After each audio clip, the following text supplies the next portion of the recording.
नमस्कार, मैं हूं आपके साथ दीप्ति गोयल और आप देख रहे हैं ट्रू इंडिया न्यूज। आइए रुख करते हैं अब खबरों की ओर।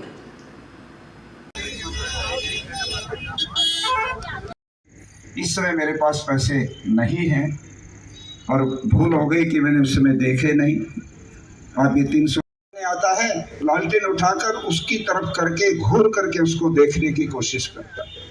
एक व्यक्ति को देखा, फिर आगे बढ़ गया, दूसरे को देखा, फिर आगे बढ़ गया। एक व्यक्ति दुकान पर बैठा देख रहा कि ये आदमी 4-6 लोगों को इस तरह से देख चुका। लालटेन उठाता है, सूरज की इतनी ज़्यादा रोशनी है कि सब कुछ दिख रहा है, फिर भी ये लालटेन उठाता है कि बात क्या है। वो व्यक्ति दुकान से उठ के उसके नज़दीक आके कहने लगा, महाशय क्या ढूंढ रहे हो? आपको दिखाई नहीं देता? सूरज की इतनी तेज लाइट है, इतनी रोशनी है, फिर ये लालटेन जला करके क्या ढूंढ रहे हो? तो व्यक्ति धीरे से कहता है, मैं इंसान की तलाश कर रहा हूँ, मैं इंसान ढूंढ रहा हूँ। तो कहता है, क्या आपको ये इंसान दिखाई नहीं देते जो बाजार में जा रहे हैं? कि नहीं, मैं इंसान तलाश कर रहा हूँ कि वास्तव में इंसानियत किस में है।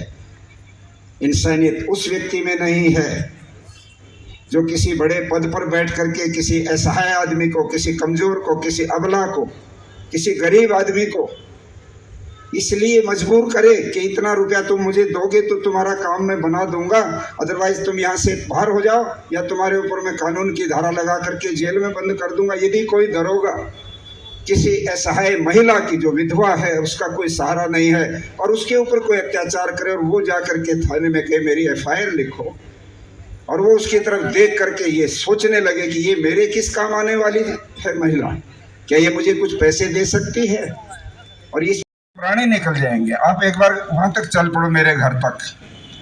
अगर वो चली गई, मर गई, तो मेरा तो दीवा बुझ जाएगा। छोटे छोटे 2 बच्चे और मैं मजदूर हूँ, 50 रुपए 100 रुपए की दिहाड़ी कमाता हूँ रोज। वो दिहाड़ी मेरी बंद हो जाएगी। बच्चों को पालूं या दिहाड़ी कमाऊं, क्या करूं? आप एक बार डॉक्टर मेरे ऊपर दया कर दो, चल पड़ो। उसने कहा, घर जाने की तो फीस ज्यादा लूंगा, दुकान पे लाना हो तो थोड़ी फीस चलेगी, वहां जाना होगा तो 3 गुना फीस लगेगी क्योंकि मेरा समय लगेगा। उसने हिम्मत करके हाँ कर दी कि आज स्वर्गीय कर्मवीर राम सिंह आर्य की 3री पुण्यतिथि पर यहाँ इतने बड़े जन समूह में आकर मुझे भी अपने 2 शब्द कहने का अवसर मिला है। राम सिंह आर्य केवल जोधपुर के नहीं, राजस्थान के नहीं, बल्कि पूरे देश के एक ऐसे संघर्षशील नेता थे जिन्होंने अपने जीवन से अनेक प्रकार के उदाहरण ऐसे प्रस्तुत किए जो आने वाली पीढ़ियों को सदैव प्रेरणा देते रहेंगे। राम सिंह जी का जीवन मानव मात्र के उपकार के लिए था। उनके जीवन में कोई संकीर्णता, सांप्रदायिकता, कोई जातिवाद, किसी भी प्रकार की छोटी सोच उनके जीवन में नहीं थी, बल्कि वो समाज के हर वर्ग के लिए लड़ते रहे, संघर्ष करते रहे और उसके बल पर वो लोगों के चहेते बने, लोगों के एक बहुत ही प्रिय नेता बने। भगवान की ऐसी व्यवस्था रही कि वो हमें बीच में पूरी आयु में ही छोड़ करके चले गए। जो एक अटल नियम ईश्वर का है उसका तो हम कुछ नहीं विकल्प कर सकते, किंतु मैं ये मानता हूँ कि जितना भी उनको जीवन मिला वो जीवन बेहद सार्थक हुआ और अपने जीवन से वे सैकड़ों नए नवयुवकों को प्रभावित करके, प्रेरित करके गए हैं जो उनके कार्य को आगे बढ़ा रहे हैं। आज आर्यवीर दल जोधपुर का, राजस्थान का बहुत ही मजबूत ऐसा संगठन है जो समाज के सभी ज्वलंत मुद्दों पर आगे बढ़ करके काम करता है।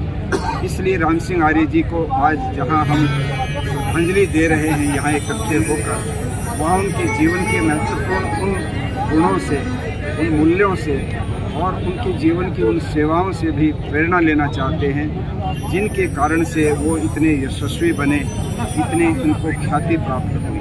राम सिंह जी के साथ मेरा बहुत पुराना, लगभग 50 वर्ष पुराना संपर्क रहा। बहुत जब वो बिल्कुल नवयुवक थे, हम भी कॉलेज में पढ़ते थे, तब से उनके साथ लगातार हम जुड़े रहे और बहुत बड़े बड़े आंदोलनों में हम साथ चले। सती प्रथा का जो 1987 का ऐतिहासिक आंदोलन हुआ, उसमें राम सिंह जी सैकड़ों आर्यवीरों को लेकर यहाँ से जयपुर पहुँचे थे और उस पूरे आंदोलन को एक प्रकार से कन्वीनर के तौर पे मुझे दायित्व दिया गया था। स्वामी अग्निवेश जी उसका नेतृत्व कर रहे थे। तब राम सिंह जी की कर्मठता को मैंने देखा। वो जहाँ संघर्ष के प्रतीक के वहाँ बहुत ही कुशल संगठनकर्ता, व्यवहार कुशल, मनीषी और कार्यकर्ताओं के बीच में विचारों के आधार पर उनको प्रशिक्षण देने की जो उनकी कला थी, तर्क के आधार पर अपने विचारों को प्रस्तुत करने की जो उनकी योग्यता थी, वास्तव में वो इतनी अद्भुत थी कि बहुत कम लोगों में देखने को मिलती है। आज उनके इन सारे गुणों को हम स्मरण करते हैं और उनकी जो विरासत है इसको बहुत ही मजबूती से उनकी जो बड़ी बेटी है, पुत्री है मनीषा पवार, उसने संभाला है। यद्यपि समाज के अंदर लोग बेटे को ही अपनी उत्तराधिकारी के रूप में मानते हैं, किंतु राम सिंह जी इस संकीर्ण सोच से ऊपर के रहे। उन्होंने बहुत स्पष्ट रूप से ये माना था कि बेटा हो या बेटी योग्य होने चाहिए।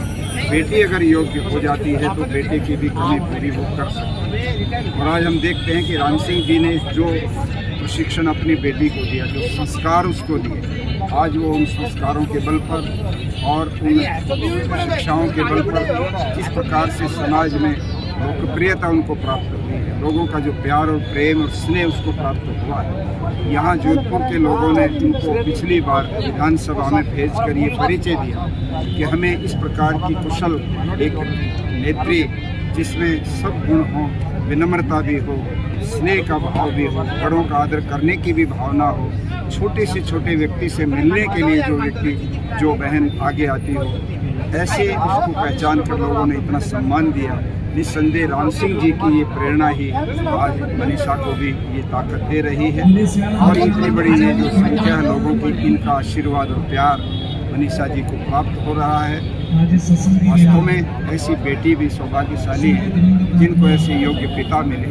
मैं इस अवसर पर यहाँ आर्य समाज का जो विश्वव्यापी संगठन है, सार्वदेशिक आर्य प्रतिनिधि सभा, जिसको world council of Arya Samaj कहते हैं, उसकी ओर से भावभीनी श्रद्धांजलि भी देता हूँ और ये घोषणा भी करता हूँ कि राम सिंह जी का जो अधूरा कार्य है उसको हम अपने आर्यवीर दल के सारे साथियों को साथ लेकर संगठित भाव से राजस्थानी पूरे देश में उसको आगे बढ़ाने का काम करते रहेंगे। और राम सिंह जी सदैव हमारे हृदयों में और समाज के हृदयों में अमर रहेंगे। उनके गुण, व्यक्तित्व, उनकी योग्यताएं हमें प्रभावित और प्रेरित करती रहेंगी। इन शब्दों के साथ पुनः मैं आज यहाँ पर इस आयोजन के लिए आर्यवीर जोधपुर, आर्यवीर राजस्थान और विशेष रूप से बहन मनीषा पवार, उनकी छोटी बहन हिमांशी, इन दोनों बहनों को भी विशेष रूप से मैं साधुवाद भी देता हूँ, आशीर्वाद भी देता हूँ कि उन्होंने अपने पिताजी की स्मृति में पूरे संगठन के साथ आयोजन किया। उन सबको यह अवसर दिया कि हम अपने पिता को याद करें। धन्यवाद।